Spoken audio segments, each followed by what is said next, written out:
या डोमिनेशन है या फिर फेलियर है, बीच में कुछ भी नहीं है। उनको मिस तो नहीं कर रहे? मिस तो ये कोई ऐसी कोई रिश्तेदारी वाली बात तो नहीं है कि वो चला गया कोई रिश्तेदार तो उसको मिस कर रहे हैं। इस पिछले साल लीग के आखिरी मैच तक जो है वो कोई नहीं कह सकता था कि लाहौर कलंदर्स जो है वो टूर्नामेंट जीत जाएगा।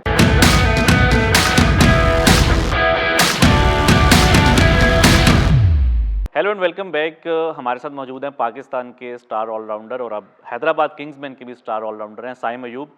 अभी रिसेंटली पाकिस्तान को उन्होंने काफ़ी मैचेस में रिप्रेजेंट किया है और अब पीएसएल खेल रहे हैं। साइम, सबसे पहले तो आपका बहुत बहुत शुक्रिया। ये बताएं कि एक नई फ्रेंचाइज है इस बार, तो फिलहाल अभी तक तो सिर्फ 1-2 मैचेस हुए हैं, कैसा एक्सपीरियंस जा रहा है? बहुत अच्छा एक्सपीरियंस है बिकॉज़ हमारा जो इन्वायरमेंट है, जो कोई भी ख्वाहिश कर सकता है कोई प्लेयर ऐसे इन्वायरमेंट में खेलने की, वो है। और सब एक दूसरे के साथ खेलने के लिए बहुत एक्साइटेड हैं और बहुत मज़ा आ रहा है। अच्छा साइम, आपके ओपनिंग पेयर्स जो है वो काफ़ी चेंज होते रहे हैं, क्योंकि फ्रेंचाइज चेंज हो रही है, तो थोड़ा चैलेंज है ये कि हर बार एक डिफरेंट ओपनिंग पेयर हो, या आप समझते हैं कि अगर एक कंसिस्टेंटली कोई एक ही पेयर हो तो ज़्यादा प्लेयर कंफर्टेबल होता है? नहीं, आई थिंक चैलेंज तो नहीं है, बट ये एक एक्साइटमेंट होती है। सबके साथ एक डिफरेंट एक्सपीरियंस है।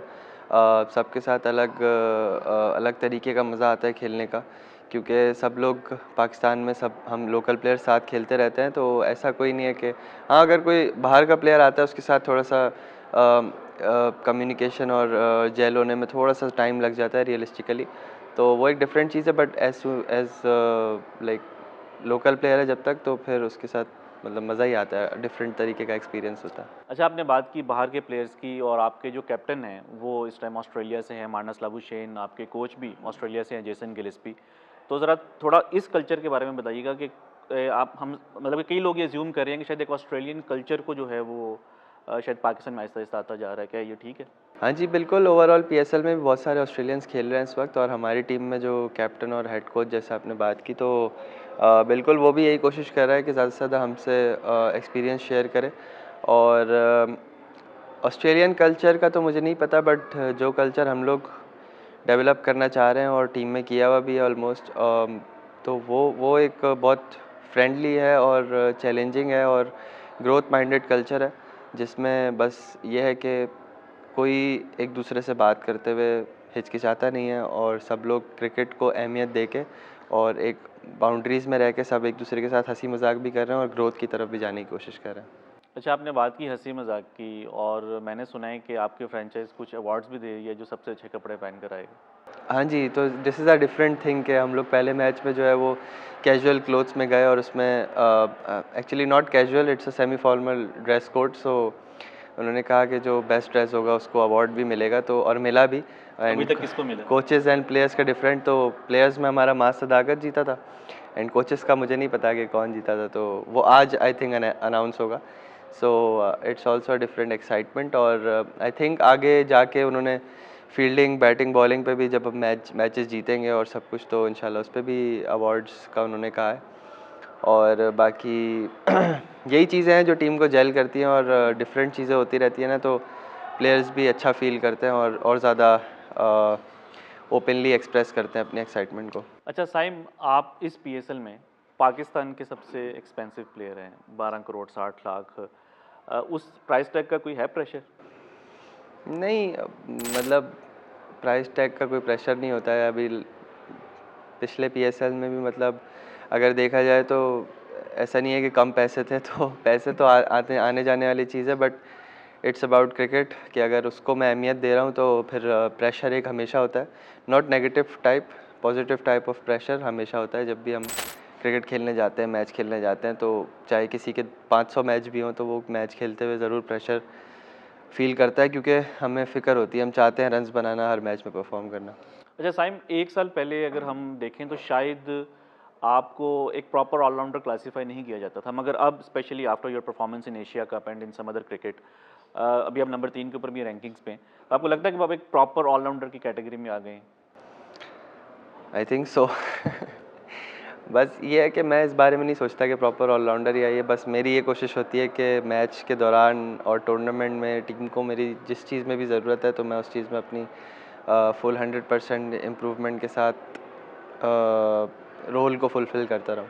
अच्छा साइम थोड़ा सा अगर हम इंटरनेशनल क्रिकेट की बात करें तो अगर हम परफॉर्मेंसेस में भी देखें तो ऑलमोस्ट दुनिया के हर प्लेयर में एक डिफरेंस नज़र आता है डोमेस्टिक परफॉर्मेंसेस में एंड इंटरनेशनल में। इसको आप जो है वो कैसा डिफाइन करेंगे कि क्या वजह है कि इंटरनेशनल क्रिकेट में थोड़ा सा प्लेयर्स को टाइम लगता है सेटल होने में?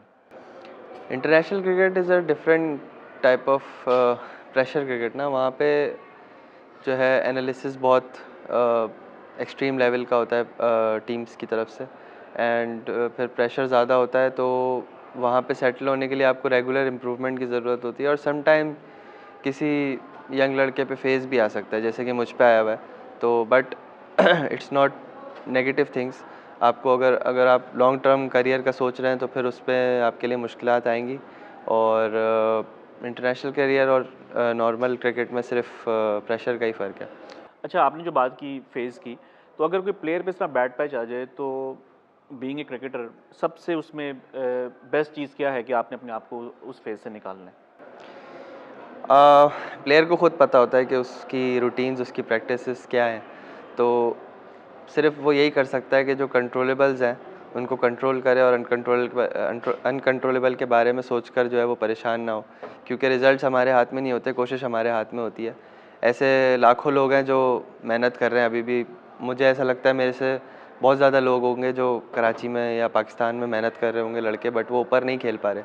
सो एक नसीब भी एक चीज़ होती है, बट कंट्रोलेबल्स पे काम करके आप अपनी पूरी कोशिश कर सकते हैं, उसके अलावा कुछ नहीं कर सकते। और थोड़ा हैदराबाद का ख़राब स्टार्ट हुआ है, मगर हमने पास्ट में देखा है बहुत सी टीम्स शुरू में स्ट्रगल करके एकदम से फिर उनकी विनिंग स्ट्रीक शुरू हो जाती है। तो कैसा देख रहे हैं अभी आगे जो पीएसएल के रिमेनिंग मैचेज़ हैं? देखिए, लॉन्ग टूर्नामेंट है, 10 मैचेस हैं लीग के, तो कोई कुछ नहीं कह सकता। पिछले साल लीग के आखिरी मैच तक जो है वो कोई नहीं कह सकता था कि लाहौर कलंदर्स जो है वो टूर्नामेंट जीत जाएगा। तो ऐसी बहुत सी मिसालें हैं पीएसएल में, हर साल इसी तरह होता है ऑलमोस्ट। तो हमें अपनी टीम से पूरी उम्मीद है, बल्कि पूरा यकीन है, उम्मीद भी नहीं है, यकीन है एक दूसरे पे। और सम टाइम ऐसा होता है जब नई फ्रेंचाइज आती है, उस 2-3 मैचेस लग जाते हैं, तो जैसे ही कॉम्बिनेशन हमारा ऑलमोस्ट बन गया है और हमें यकीन है कि हम लोग फ्लो पकड़ लेंगे। अच्छा साइम, आपसे 2 साल पहले हमारी एक बात हुई थी, तो आपने उसमें कहा था कि आपकी एक ख्वाहिश है कि आप बाबर आज़म के साथ 20 ओवर्स बैटिंग करें। उनको मिस तो नहीं कर रहे? मिस तो ये कोई ऐसी कोई रिश्तेदारी वाली बात तो नहीं है कि वो चला गया कोई रिश्तेदार तो उसको मिस कर रहे हैं। इट्स क्रिकेट, और आपको एज अ प्रोफेशनल हर जगह एडजस्ट करना पड़ता है। तो नहीं, मिस तो नहीं कर रहा, क्योंकि अब वो ओपोनेंट टीम में है। तो और उसके उनके अलावा भी मैंने बहुत सारे लोगों के साथ ओपन किया है, तो अगर मिस करूँगा तो सबको करूँगा, वरना किसी को भी नहीं करूँगा। तो आई थिंक हैदराबाद और पेशावर का काफ़ी इंटरेस्टिंग मैच होगा। अच्छा साइम, बस 1-2 सवाल और। आप एक हाई रिस्क क्रिकेट खेलते हैं, मॉडर्न डे क्रिकेट जिसकी हम बात करते हैं। पाकिस्तान के कल्चर में कितना मुश्किल है किसी को कन्विंस करना कि जब आप हाई रिस्क क्रिकेट खेलते हैं तो शायद आप उतना कंसिस्टेंटली या हाई एवरेजेस के ऊपर नहीं खेल सकते? आई थिंक थोड़ा सा मुश्किल होता है, बट अगर इस चीज़ पे फोकस किया जाए कि हाई रिस्क के साथ साथ अपने में क्वालिटी अगर इम्प्रूव की जाए प्लेयर की, तो देन इट्स पॉसिबल। और सबसे पहले उसके लिए माइंडसेट बनाना पड़ता है, जो कि अनफॉर्चुनेटली हमारे कल्चर में थोड़ा सा मुश्किल हो जाता है। बट एज अ प्लेयर आपको मेंटली स्ट्रांग होना पड़ता है उन चीज़ों के लिए, क्योंकि अगर आप अपने पे ध्यान के बजाय दूसरी चीज़ों पे ध्यान देंगे तो फिर ये बहुत मुश्किल हो जाता है। फिर आप अगर हाई रिस्क नहीं भी खेलें तो परफॉर्म करना मुश्किल हो जाता है, या ऐसी परफॉर्मेंस देना जो टीम के लिए फ़ायदेमंद नहीं है, तो उसका कोई फ़ायदा नहीं है। बट बस इस चीज़ पे फोकस रखना होता है कि मैंने अपना माइंडसेट तगड़ा करना है। और जो दुनिया में इस वक्त सक्सेसफुल टीम्स हैं, सक्सेसफुल प्लेयर्स हैं, वो टी20 में हाई रिस्क खेल के ही हो रही हैं। भले फेल भी हो रहे हैं, बट वो अपनी टीम को फ़ायदा उसी चीज़ से दे रहे हैं। अदरवाइज़ या डोमिनेशन है या फिर फेलियर्स है, बीच में कुछ भी नहीं है। तो ये चीज़ एक रियलिस्टिक है जो देखनी पड़ती है प्लेयर को। अच्छा साइम, बस एक आखिरी क्वेश्चन ये कि हमने देखा है कि पिछले 1-2 सालों में पाकिस्तान में बहुत ज़बरदस्त हमें टैलेंट जो है वो देखने को मिल रहा है, स्पेशली ये बैटिंग में, कि जो यंग प्लेयर्स आ रहे हैं वो 21 बॉलों पे 50 बॉलों पे 50 कर रहे हैं। आप भी इसकी एक एग्जांपल है कि आपने अपने आप को बैटिंग से जो है ऑलराउंडर की तरफ लेके गए। तो मगर रिसेंटली हमने देखा है कि पाकिस्तान ने थोड़ा स्ट्रगल किया है आईसीसी इवेंट्स में या इंटरनेशनल क्रिकेट में। तो ये सारे टैलेंट को देखते हुए आपको पाकिस्तान का फ्यूचर कहाँ पे नज़र आ रहा है अगले 4-5 सालों में?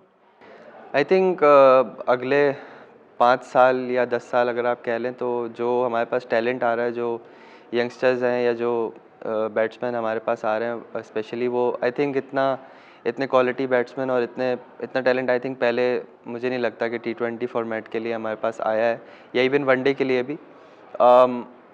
आई थिंक अगले 5-10 साल के लिए जो हमारे पास टैलेंट है वो बहुत एक्स्ट्रॉर्डनरी है। बस अब प्लेयर्स अगर अपने आप को सक्सेस और फेलियर्स में संभाल सकेंगे, कैरी कर सकेंगे उसको, तो फिर पाकिस्तान के लिए फ़ायदा होगा। साइम, बहुत बहुत शुक्रिया, आपने हमें टाइम दिया। हमारी नेक ख्वाहिशात आपके साथ के साथ है। We wish you all the best और हम चाहते हैं कि जल्दी से जो हैदराबाद किंग्समैन है वो फॉर्म में वापस आए। इंशाल्लाह, थैंक यू।